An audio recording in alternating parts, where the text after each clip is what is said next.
idols, it is JamesCfer here, and before we get into today's video, there's a few things I'd like to say. Firstly, we've hit 7,000 subscribers. Let's see if we can hit 8,000 before, let's say halfway through June.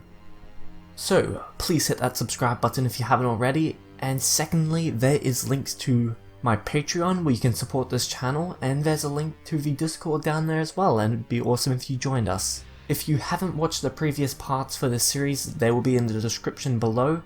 I would recommend, even if you have watched them, going back and rewatching them to, well, not only add to my AdSense, but to get a refresher on what's going to be occurring in these ones.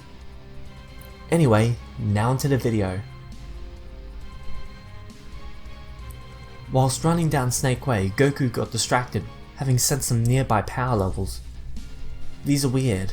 These huge number of power levels quickly vanish as larger ones would appear. He knows that he has to get to the end of Snake Way, but these strong power levels feel kinda exciting. He front flips off Snake Way, lands in Hell, and sees a bunch of Metamorians. The Metamorians start doing the fusion dance, which Goku finds interesting how these warriors become so much stronger through this fusion technique. He walks over greeting them and remains quite passive. He greets them and Goku asks why they're here, and the leader explains that this is Hell and they were sent there for messing with fusion, and apparently the god of destruction didn't like that, so he sent all of them here.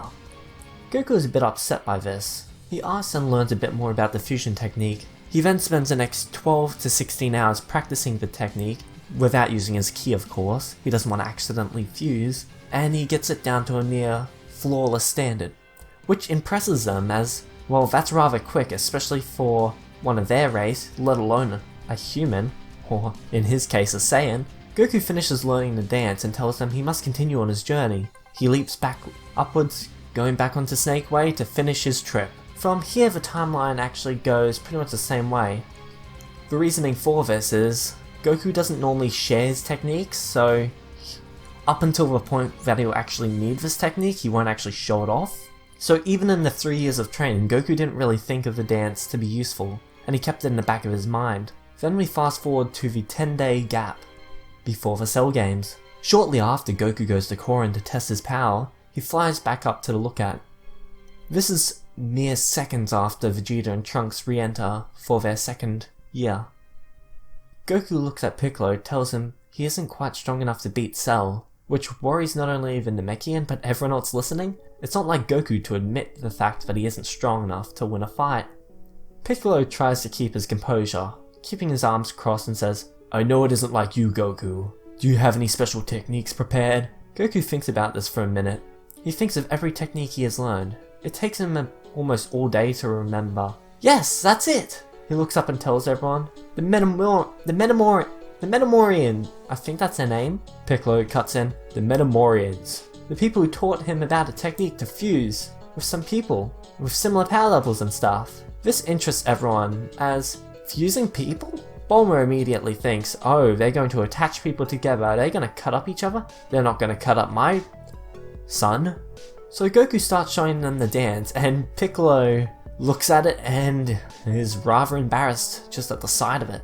Everyone starts doing the dance with Goku, trying to teach them all the steps, but because he's not exactly the smartest, he's having difficulty getting his ideas across to everyone else. Eventually, both Trunks and Vegeta come out of the chamber, both looking battle damaged. Vegeta is, in Super Saiyan of course, having perfected this state and yells, "Finally, Kakarot! Now we're even! I'll defeat you with this new Super Saiyan power!" He then realizes that no one is actually listening. Both Trunks and Vegeta watches Tien and Yamcha do the fusion dance. Touching fingertips, Vegeta thinks that these stupid dance moves won't do anything against Cell, and both of them are surrounded in a bright, blinding light. Their power level skyrockets as they merge into one. As the light disappears, this new warrior stands before them. Everyone approaches this new fusion, which confuses Tiancha as they put a thumb up, saying, "Well, this is different." Far off, Cell notices this power and gets kinda excited. His Saiyan cells are bubbling, ready for combat. This doesn't feel like anyone he remembers, but if it's a new fighter, it won't matter. He'll be perfect. At the Cell Games, he'll show off his perfect state against any fighter who dares to challenge him. Everyone starts saying how cool Tiancha is, and that if his power is like this from those two, imagine what would happen if Goku and Vegeta did the technique. Piccolo comments that both Tien and Yamcha wouldn't normally be strong enough individually, and that the fusion thing is more than A plus B. The human fusion of Tien and Yamcha lands on the lookout, with Vegeta rushing at him, going for another punch, which Tiancha predicted. He uses Wolf Fang Fist volleyball technique and leaps towards Vegeta, hitting with a huge combo move that sends a prince across the sky. Eventually, Vegeta is hit into the lookout. He stands up angrily. He turns around and fires a huge ki blast at them. The fusion manages to counter it with a Tri-Beam Kamehameha.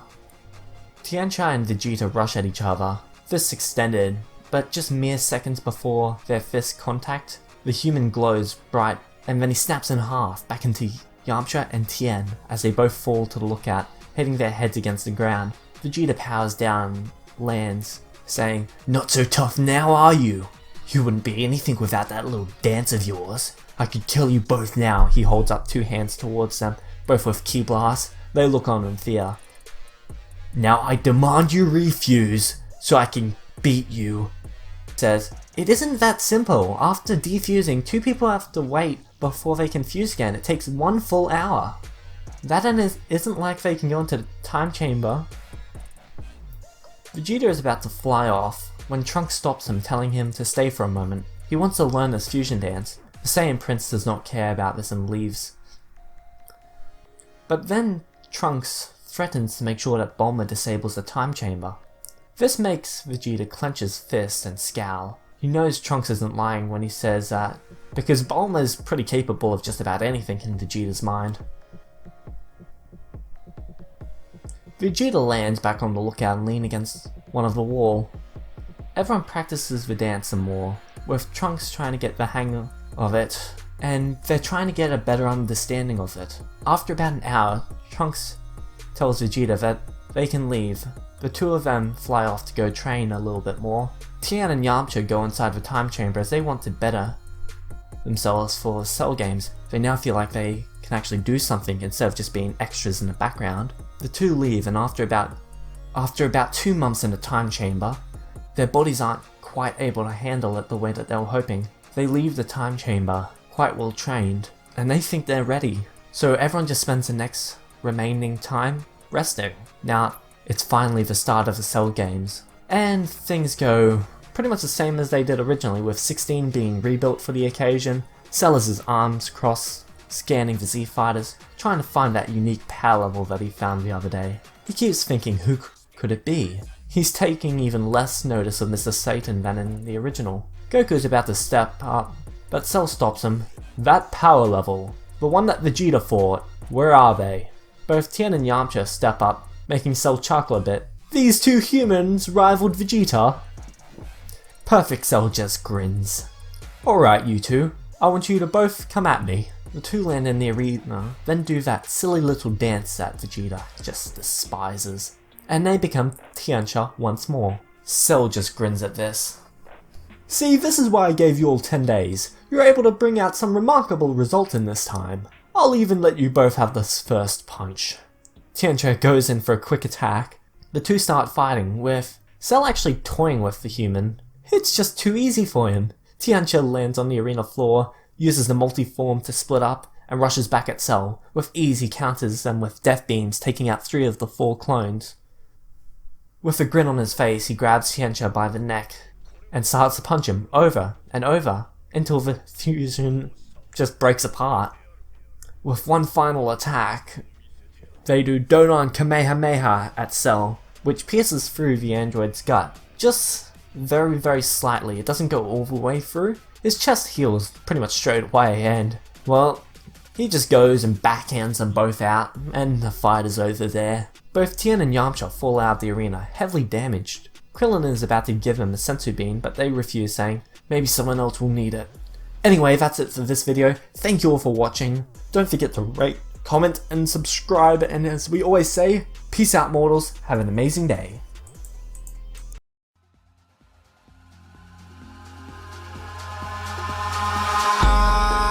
In the sky sky, gazing far into the night. I raise my hand to the fire, but it's no use, 'cause you can't stop it from shining.